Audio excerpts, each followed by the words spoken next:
Hi everyone, my name is Sally, and during this presentation we'll be taking a look at Catalonian agriculture and cuisine, staple and holiday dishes, and how those fit into the Mediterranean diet. So let's start exploring Mar and Montaña, or the sea and mountain of Catalonian cuisine. Geography and climate impact the Catalonian cuisine a lot. So we have a combination of mountains and of course the Mediterranean Sea, mild winters, warm, dry summers, and all of this means fertile soil, a variety of different climates and altitudes, and lots of different opportunities for agriculture. And a variety of local ingredients. A lot of the foods are very survival driven, so we'll see foraged foods like wild mushrooms and hardy meats. And Catalonia is known in the restaurant industry as the Wild Coast. We have some of the top Michelin star restaurants in this region. And finally, food has been a form of resistance and independence since the War of Spanish Succession and the Spanish Civil War. Catalonian institutions and language and rights have been suppressed, so food has been a way to preserve culture and heritage. Catalan cuisine has been influenced by various groups throughout history, but we especially see a lot of influence from French haute cuisine. So that refers to that elaborate cooking and presentation style and a focus on high quality ingredients. We see a lot of casseroling, stewing, and poaching, and the use of flavors from seasonal fruits. So we have our enoc en pears, or duck with pears, chicken and peaches, things like that. A really distinct feature of Catalan cuisine is picada. It is a paste made from garlic, parsley, almonds or hazelnuts, dried fruit, and sometimes saffron or chocolate. It's added at the end of soups, stews, casseroles, and it gives a distinct sweet and sour character to the dish. The other staple is sofrigit. This is a pulp of onions and tomatoes cooked down in olive oil. It's used as a base for many traditional dishes. So first we have some signature vegetable dishes. One is pain amb tomate, or bread and tomatoes. It's just a piece of fresh bread rubbed with garlic and topped with tomatoes, finished with olive oil and salt. This is a true Catalonian breakfast or snack. We also have calçots. These are a sweet, mild cross between a spring onion and leek. They are only available from December through March, so they are a beloved seasonal treat. People actually have special parties called calçotadas dedicated to enjoying these with family and friends, and they are barbecued and grilled and served with a romesco sauce, which is garlic, tomato, and almond based. Finally, we have escalivada. This is eggplant, tomatoes, onions, red peppers, ideally prepared over an open fire with lots of olive oil and, of course, served with lots of fresh bread. Getting into some meat dishes, or plats de carne, we have escudella. This is a stew with meat, beans, potatoes, cabbage, and sometimes pasta. What's unique about this is that it's served in 3 separate courses. So you would have the broth first, and then the meat, and then your veggies, and that's what you see in the picture here. We have butifarra. This is an uncured sausage. It's sometimes served with tapas. Sometimes it has things in it like truffle mushrooms or eggs, sometimes rice, things like that. A lot of times it's an ingredient in other dishes, and it is traditionally eaten on Fat Tuesday before Lent. We also have embutidos. This is a plate of various cured meats, but mostly pork-based. Fuet is a thin, dry cured pork sausage. Botifarra negra is a darker sausage from having more blood incorporated into it. And then we have jamon, which is a thinly sliced cured ham. Catalonia is right on the Mediterranean coast, so of course we have lots of seafood dishes to explore. One of these is esquizada. This is a seafood salad made with peppers, onions, tomatoes, and dressed with red wine vinegar, and most importantly, shredded bacalao, which is a codfish preserved in salt water. We also have souquette de pie. This is a seafood stew with potatoes and garlic, tomato, and the fish of the day. Each family will have its own unique recipe and it'll vary day to day depending on what's available. Finally, we have fideuà. This is similar to paella, but it's made with noodles instead of rice. And again, it varies along the coast based on the type of seafood that is available. Catalonia also has some very characteristic cheeses. Those mountainous areas make for really good grazing and good cheese. So again, it varies based on the climate and the area, and different cheeses tend to be passed down through generations of farmers. One that I thought was particularly interesting was Nevat, which is named after the region where it's produced, just north of Barcelona. It takes on a flavor of rosemary, olive, and thyme that is consumed by the goats that produce it. So I thought that was really interesting. Catalonia also has its unique wine. So cava is really big here. This is a sparkling white wine similar to champagne, and it's named for the cold caves that it would be stored in during the second fermentation process, which gives it that natural effervescence. Okay, so we have made it to desserts or pastres. One popular one is crema catalana, which is similar to creme brulee. So again, we see that French influence. It's flavored with orange, lemon, a little bit of cinnamon, and it tends to be very delicate. It's traditionally served on the feast day of St. Joseph.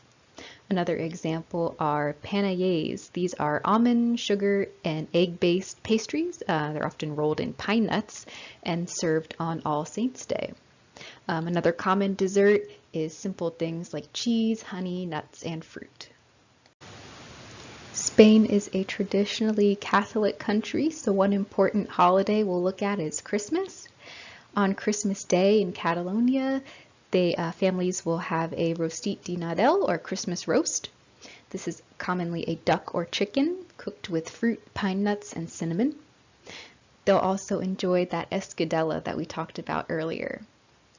Epiphany is a bit of a bigger holiday in Spain than in the US. So this is when the three kings reach the nativity. It's celebrated on January 6th by eating roscón de reyes or king's cake. So this is a donut-like pastry filled with cream, and it contains either a toy or a fava bean. Whoever gets the toy has good luck for the next year. Whoever gets the bean has to pay for the cake next year. And finally, the day after Christmas is a holiday in Catalonia as well, or Sant Esteve. They eat catalans. So these are kind of a thick log of pasta, and it'll be stuffed with the leftovers from the Christmas feast the previous day. So meat, chicken, pork, things like that. And it is served with cheese and bechamel sauce. So the seasons of Lent and Easter are very significant in Catalonia. During Lent, while people are abstaining from meat, that bacalao or salted cod is really popular. Restaurants actually participate in the cod route, so they all come up with special dishes for the season. And a lot of times you'll have that salted cod served with artichoke, chickpeas, sometimes an egg, and stewed in tomatoes, olive oil, and garlic.